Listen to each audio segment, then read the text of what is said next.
Welcome back to Reading Bear. Today, we will take a look at some new revenge stories. And if you enjoyed my content, please don't forget to subscribe to my channel and post some bear emojis in the comments. Let's go! First one is titled, Cheating Girlfriend. Had been dating this girl for almost 7 years and we lived together 6 years of that time. My line of work was electronic consulting, setting up systems with tons of sensors. Good money, but a lot of travel hours. Just setting the stage here. Anyhow, at one point got the feeling that something was off. Nothing I could put my finger on, but a gut feeling. I'm pretty good follow my feelings, so I decided to put some proof in the pudding. While she was out, I had placed a sound-activated recorder in each room of the condo. Very small device as the storage was on my office PC. This was done on a Friday afternoon. Spent the weekend with her and had a good time. Sunday night, before bed, I took my luggage and tools out to my car and also popped a GPS tracker on her car. Left the next morning and headed to my next site. Plan was I was to be away for 2 weeks. I talked with her daily for the first week. The second week was really hit and miss. Times that she was normally home I would call and it would go to voicemail. I would ask her about it when I spoke to her again and I got quite a few excuses, work meetings, late dinners, helping her brother, etc. 2 weeks end and I come home, head almost immediately to my office. I see a ton of activity on the recorders during the first week and barely anything the second, save a loud vehicle driving by. So I go back to the first week's recordings and find that she is talking to some guy. To make it even better, she has it on speaker so I get to hear both sides of the call. Turns out she has been cheating from pretty much day one of our relationship. So I decided right then and there revenge was in order. I had to find out who this guy was. Through some sleuthing I found out she met this guy, his wife and family, at a campground she worked at before I met her. Found out where they lived and then checked phone records. This being a few years back, people still had house phones, so I looked up the number. Great, it's listed. I called the number and a guy answered the phone. I was prepared for this, so in a professional voice asked to speak to Mrs. Smith. He yelled for her and a woman got on the phone. I asked her if she knew my soon-to-be ex-girlfriend. She said yes, that they had invited her to their house a few times after meeting her at the campground. Wow, that was news to me. I told her we couldn't speak in detail right now, but if she would call me back when she was free to talk I'd explain everything. I gave her my cell number and hoped that she would be curious enough to call. Sure enough, 2 days later she called. I explained everything that I had recorded. At first she was very skeptical. I told her that I would make a copy of the recording and send it to her. She said okay, but still was skeptical. So my work was set in motion. I went to a local recording studio along with the files and explained what I needed. They took all of the separate recordings and put them together so when she wandered through the house it picked up from the different recordings to make the conversation complete. They then burnt these audio recordings to CD. It took 5 CDs to cover it all. I then mailed the CDs to Mrs. Smith, registered mail. Then I waited. About 10 days go by. She finally calls me. She's very calm. She tells me that the day before she went and filed divorce papers. Her husband works on an oil rig and he's out on the rig for the next 2 weeks. After she listened to the CDs I sent her, she gave them to her lawyer. Mr. XXX made a ton of money doing what he does, and so over the years they had bought a lot of toys like campground plots, a boat, RV, etc. She made it clear that she was going for half. I got off the phone laughing to myself. Couldn't happen to a nicer guy after the things I heard on those recordings. During all this time I never said a word to the girlfriend. I acted as normal as possible. In fact, I still left the tracker on her car. I didn't think that would produce anything. Things were quiet for another week. Then came the day when hell was starting to break loose. My girlfriend was wandering around the house like she was lost. I asked her what was wrong and she told me a friend of hers was getting a divorce. I said that's a shame and went about my business. That evening she was out on the deck talking to someone on the phone. I didn't really pay attention except for the fact that every so often she was raising her voice. Phone call ends. She comes back in and goes straight back to the bedroom. I hear a bunch of rustling around, so I walk back to the door and see her packing clothes. I ask her what she's doing and get no reply. She finishes packing and walks out to her car, throws the suitcases in and leaves. 2 weeks go by and not a word from her. I got a call from Mrs. Smith and she updated me on her world. She had her husband served with the papers and infidelity was the reason. He denied, of course, but she was able to throw details that she said stopped him dead in his tracks. She confirmed the phone call that my girlfriend had the night she left was with her. She said she never raised her voice, but my ex-girlfriend tried swearing up and down that nothing ever happened. Mrs. XXX then put out some details to the girlfriend, enough to let her know she was caught. Mrs. XXX implied that she found out on her own and her next step was to tell me. This is why the girlfriend left so quickly. So, this leaves my handling of the girlfriend. Credit card, gone. Car, I called to have repped. Utilities, arranged to be shut off. Insurance, cancelled. All of her belongings left behind, were sent by movers to her dad's house along with a note for the reason. By the way, he lives 2 states away. We lived in a condo, so I arranged for it to be shown for sublease. I was packed and moved in 4 days. New condo, gated community with guard shack. The car was finally picked up. They got it while she was at work. Dealership worked with me on selling the car and I just paid the difference. Mrs. Smith did win her divorce decree and got her half. Mr. Smith never counted on anything, too worried about his company finding out the dirty secrets. Never heard from the ex ever again. Next one is titled, "Do Not Mess With My Family, I Will Destroy You." Okay, so this goes way back and still leaves me fuming. Background: I will call myself Daisy, qualified as mechanical engineer in the mid-1980s, working in textiles, in a little African country. Players. Ed, the consultant with carte blanche, was there to assess performance but also investigate why a profitable company takes a nosedive within 18 months. The villains are Bob, Nob and Bon. Story is long, take a break, get yourself a coffee, tea, shake, cocktail, whatever rocks your boat. I was part of a management team employed on behalf of an NGO, non-government organization, company funded by the Commonwealth and IMF, International Monetary Fund, to help set up viable labor-intensive industry for this country in the mid-1990s. To start with, this was a dream job: free luxury accommodation in a secured village with tennis courts, swimming pool. Free utilities like electric, water and telephone landline, no internet at that time and no mobiles in this region. Free private schooling for my 3 children. A monthly allowance, note not salary, and a great pension. The catch was that my husband was not allowed to work permanently. He could consult for companies but not be employed as part of the work and residential permit process. I was the total breadwinner. I was respected by the management team and my employees. I loved the people of this nation, the culture, the warmth and the willingness to learn even if the majority of the employees were illiterate. I helped set up schools to improve their verbal and written skills, not only in English but also in the local official language. I woke up each day ready to tackle the challenge and see the company flourish and become profitable. The company becomes very profitable, and as part of agreement with the CDC, Commonwealth Development Corporation, and IMF, International Monetary Fund, it needs to be sold to investors in this country as a profitable venture, with the caveat that all local employees remain in employment for 18 months. The order books were full, the bank balance very healthy on the day the new owners came in. The new owners have their headquarters in Southeast Asia. This is when the troubles began. New CEO, Nob, and CFO, Bon, come in, and first order of the day is to remove the majority of the previous management and bring their team in. I was told in no uncertain terms that as a female I should be home breeding and not working. My time was up. The company starts losing money within 9 months. This new team started blaming the local employees. This meant that head office sent in an independent observer, we'll call him Ed, to feedback proposals to the group's CEO in Southeast Asia. This is important for later.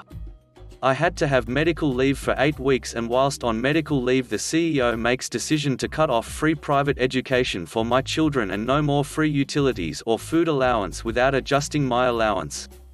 Remember, as a true expat, the company owns you totally. I made a formal complaint but was told if I did not like it the company would inform the country government that I had been fired due to not being qualified. This would have meant 48 hours to leave the country with no support from the company. This means my family would lose everything and become destitute. On my return to work, they demote me and place their own man to run my previous department, engineering and maintenance. I go to introduce myself to my new manager, let's name him Bob. Bob refuses to shake hands and states that he is there to make my life hell and get me fired. I saw red. No one threatens my family's well-being and gets away with it. He was only the spokesman for the senior management. Payback is needed. I decide to start investigation on what is going on. In the 12 months that this new management team has taken over, the company is now in serious debt. New equipment that had been installed by the NGO previously has to be sold to help pay salaries. The pension fund was found to be underfunded, explained as the NGO having taken money out. This management team has somehow brought over extended families that were all being educated in top universities either in South Africa or even the UK, as well as top private schools in the region for the younger children. There was also extended house staff and drivers. All of this coming out as losses in the company books. To top it up, I find out that my new manager's university doctorate degree was fake. This management team treat the local staff as subhuman. I had had enough of this nonsense. Time to sort these wankers out. Stage 1. Prove current boss is not qualified in what he says. He is talk to Ed about my suspicion, show him the transcript from telephone conversation with the university that he has a PhD from, and we set a trap. We have a set of machines that are seriously underperforming. Ed and me work out a plan where I walk into lead meeting late. I was to be quiet until Ed asked. We wanted to give Bob enough rope. In the meeting I sit quietly whilst Bob blames the local operators, the local maintenance fitters for all the woes that are happening and reasons why we can't meet the order book demands. Ed sweetly asks if there is a possibility of a mechanical issue and Bob denies it. Ed then asks me for my opinion. I explained that Bob has been changing suppliers of critical component to cheaper versions, but somehow they still cost the same on the official books. I had evidence that demonstrates that Bob was receiving a significant percentage of the difference on the side. I also stated that I could fix the problem using some of the correct components. If I was wrong, then by all means I could be fired.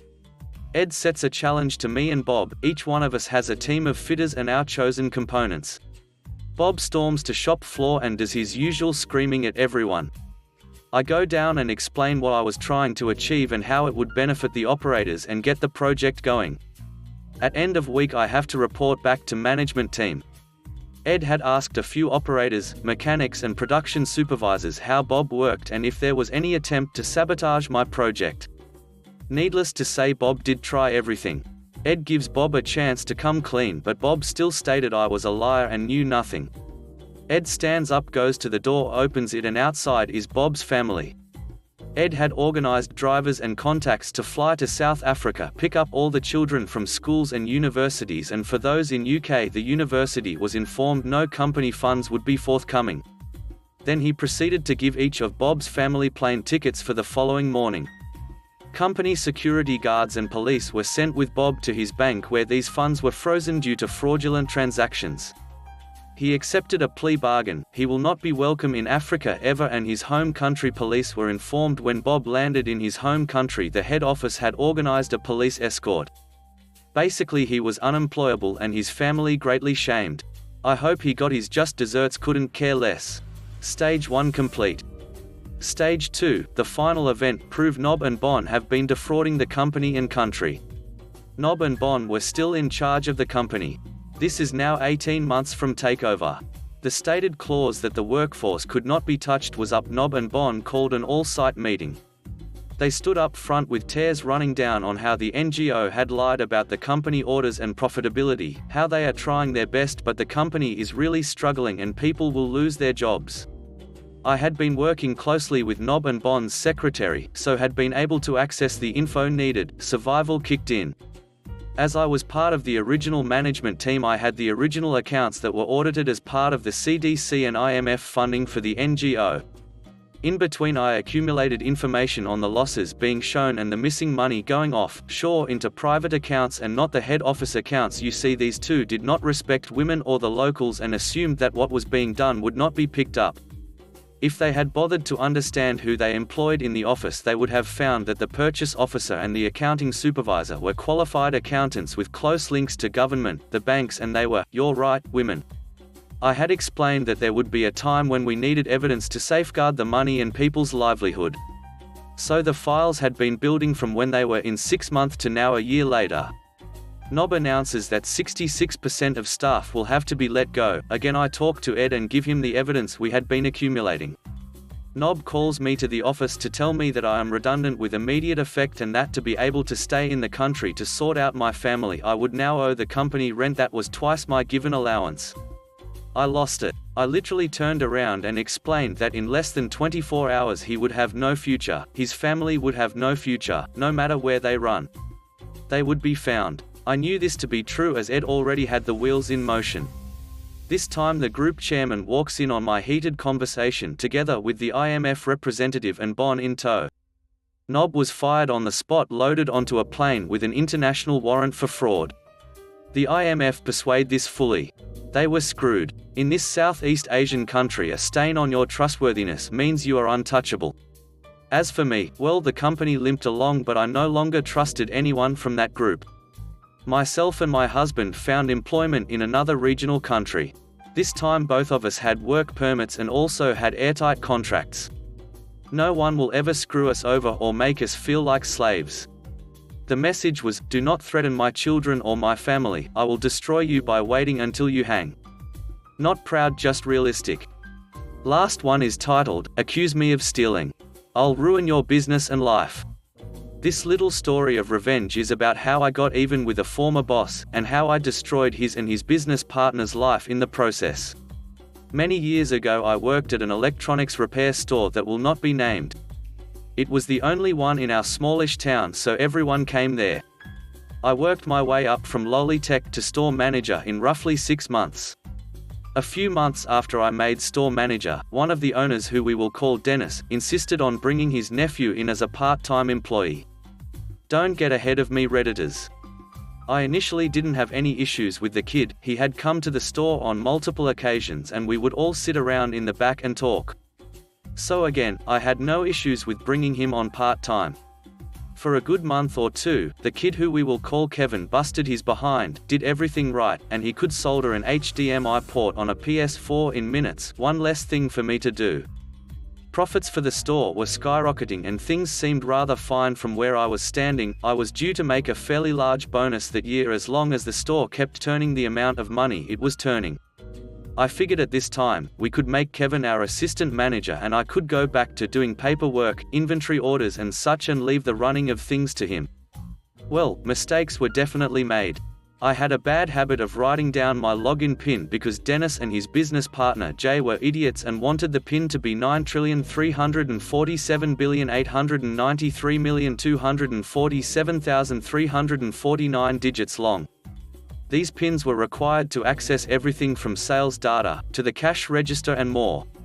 Anyway, around the time that I was turning over the majority of stuff to Kevin to do, I also started taking classes at the local university. So again, me being the idiot that I was, would leave to go to class before coming back and finishing my shift. Dennis and Jay were fine with this as long as I left someone competent in charge. Fast forward to the end of the month when accounts receivable numbers were run. And wouldn't you know it, we were short by thousands that month. I discussed everything with Dennis and Jay and we assumed it was a computer glitch. There was no way after almost a year of working there that the numbers were off. I had never had this happen before. The next month we were once again off. It was around this time that Dennis and Jay came to me and started accusing me of stealing from them. They pointed out all of the days that the numbers didn't match up and saw that I was always closing that night. When I tried to explain to them that I was in class on those days when the money came up missing and suggested that they look at Kevin, Dennis blew his top. He said how dare I accuse his nephew of anything, that it was my PIN used to access the register, etc.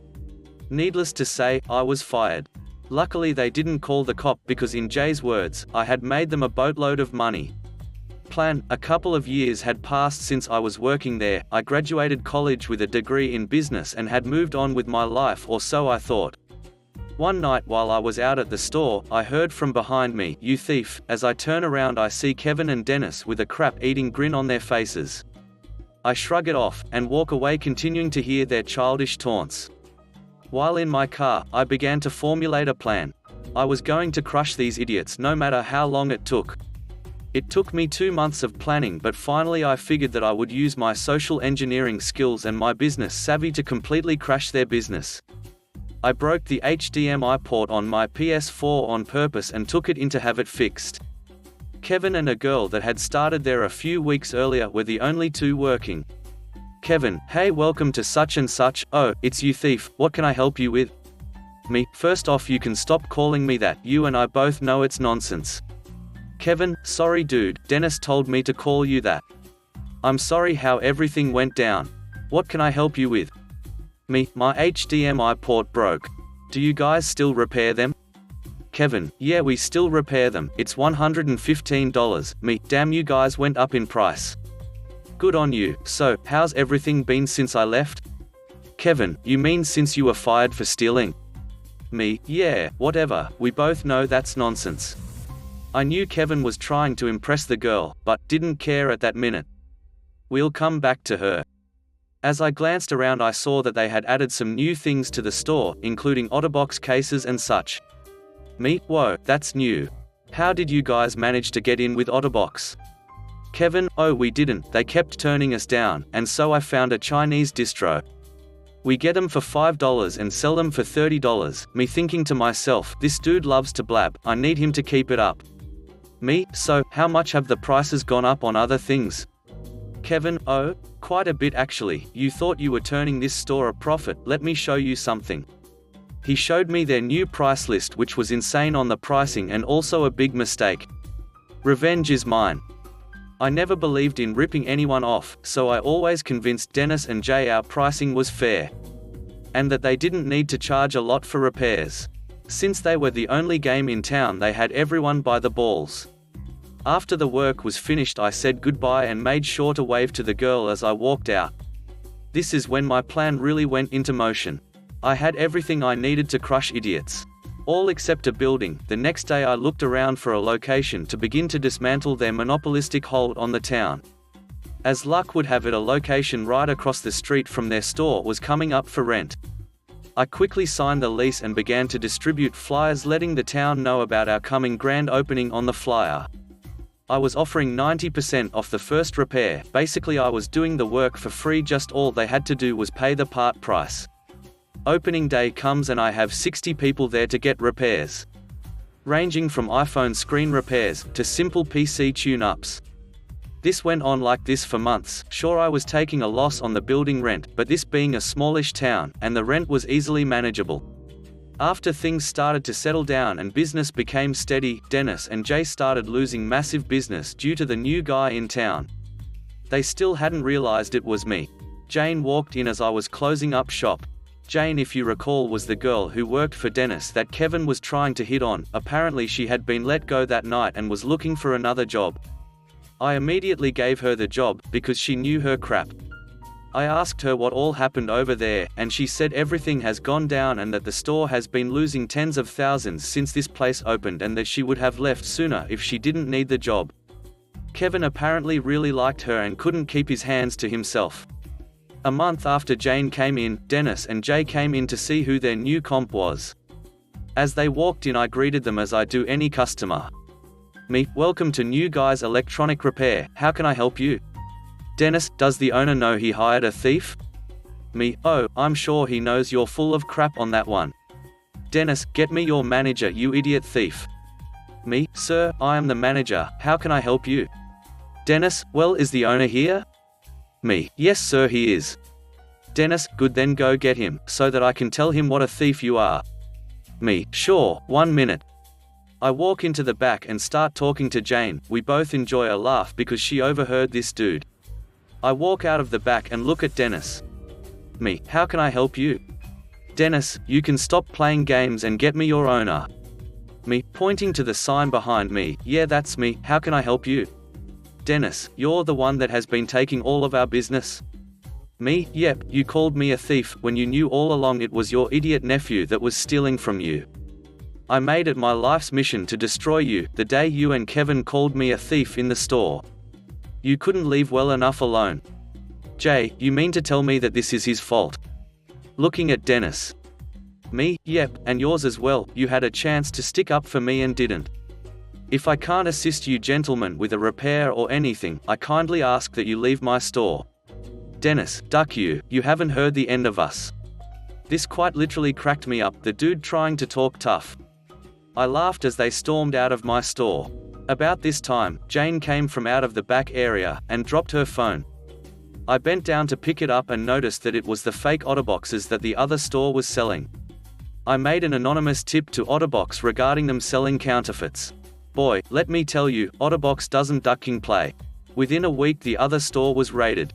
Kevin, Dennis and Jay were all arrested for selling counterfeit items and were sued into bankruptcy.